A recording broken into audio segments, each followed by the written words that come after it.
All right. This is our group presentation for communications. Our team consists of Ava Delano, me, Elle Rodriguez, Caitlin Matt, Braxton Sprayer, and Whitney Kibito.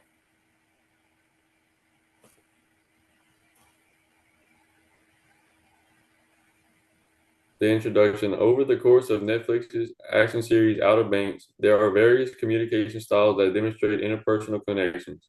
This series takes typical high school friends that are forced to face many hardships and shows how the use of different forms of communication to overcome challenges. Background. The series first premiered on April 15th, 2020, reaching around 351 million watch hours and gaining extreme popularity. Outer Banks is a adventure drama set primarily in Charleston, South Carolina, created by Jonas Pate, and Shannon Burke. The inspiration from the show came from personal experiences that the creators faced. They wanted watchers to experience coastal adventures and witness the challenges of class divisions. Their goal was to create a modern-day treasure hunting storyline that portrayed friendship, loyalty, and social divides. Project Preview. In Season 1, Episode 7 of the show, we identified the crucial communication styles that characters use to display their emotions and actions.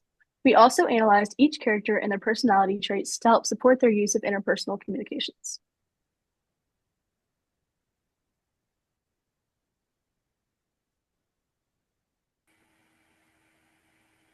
The culture. There are many portrayals of culture that viewers can see within Outer Banks. This can mainly be seen in the use of social hierarchy classified as the Kooks and Pogues. These names are used to separate the rich and poor on the island that the characters lived on. The rich lived in big houses and acted as if their actions had no effect on anyone.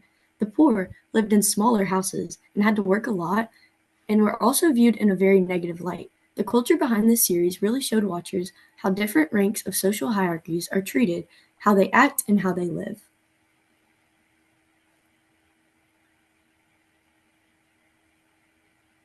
The main characters are Sarah, JJ, Pope, John B, Kiara, Ward, Rafe, Barry, and Topper.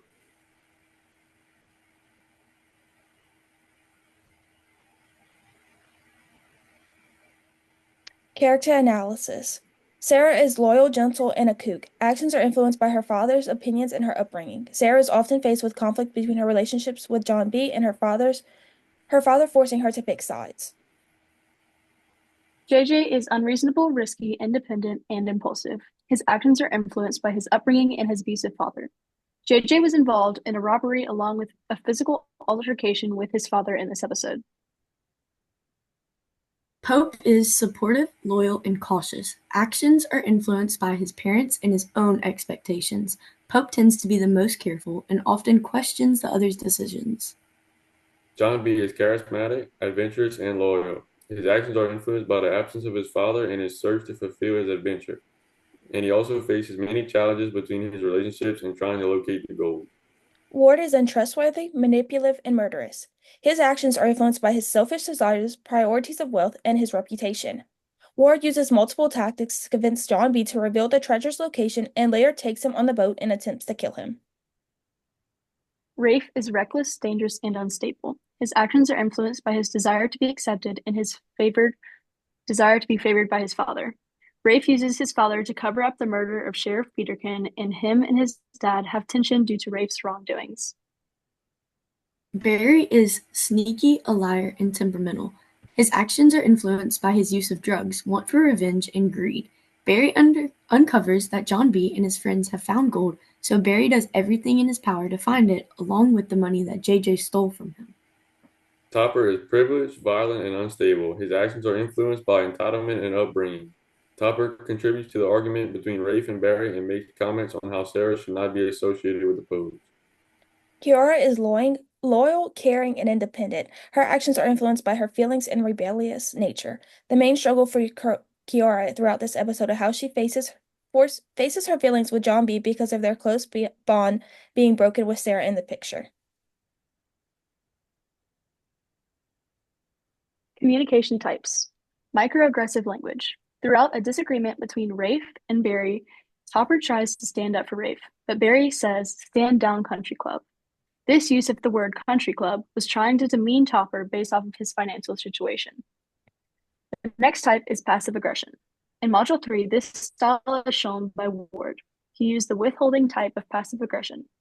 At the end of the episode, he chose to withhold information about the royal merchant and the compass for his own advantage. More communication types include nonverbal. Body languages, facial expressions, and gestures all show this style. Examples would be intense stares and silent nods between characters that show us unspoken trust or even tension between characters.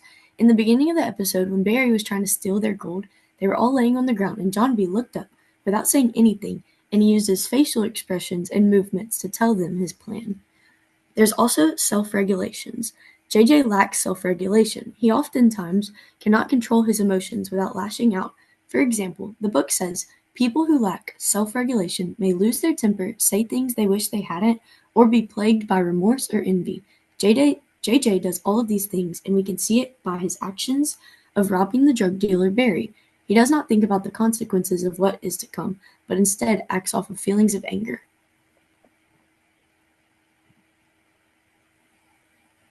Another communication type is assertiveness. This style is talked about in Module 3 of the book. Barry attempted to steal the gold from John B and his friends. Barry faces them with a gun and demands that they get out of the van. He was demanding exactly what he wanted and saying it in a harsh way to make sure they obeyed. Another type is social comparison. This type of relationship relates to this episode because the Kooks have a downward view of the focus towards the Pogues. They view and treat themselves as if they are less than them because of the way they live and how much money they have. The Kooks view the Pogues as less educated, worthy, hardworking, and deserving compared to themselves.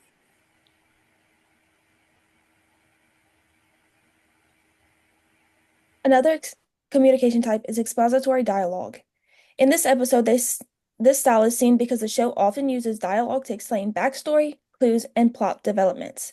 The characters often discuss theories about the treasures and piece together mysteries through verbal exchanges. Our last communication type is presenting self. At the beginning of the episode, John B talks with Ward.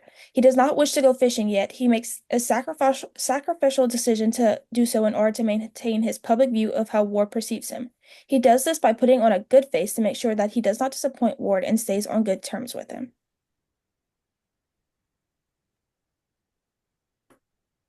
Conclusion. In Outer Banks Season 1, Episode 7, there are many displays of communication, these including microaggressive language, passive aggression, nonverbal, self-regulation, assertiveness, social comparison, expository dialogue, and presenting self. These styles are shown through the characters such as John B., Sarah, JJ, Barry, Rafe, Topper, and Ward. Throughout the series, there are many communication styles that can be found over the course of the Pogues' experiences and relations.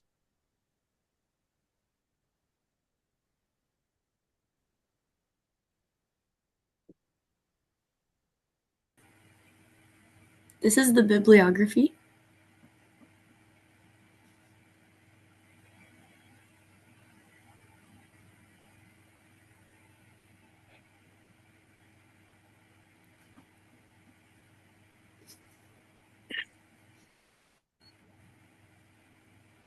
Yeah, that's it, guys. That good? Yeah. All All right. right. Okay, pause.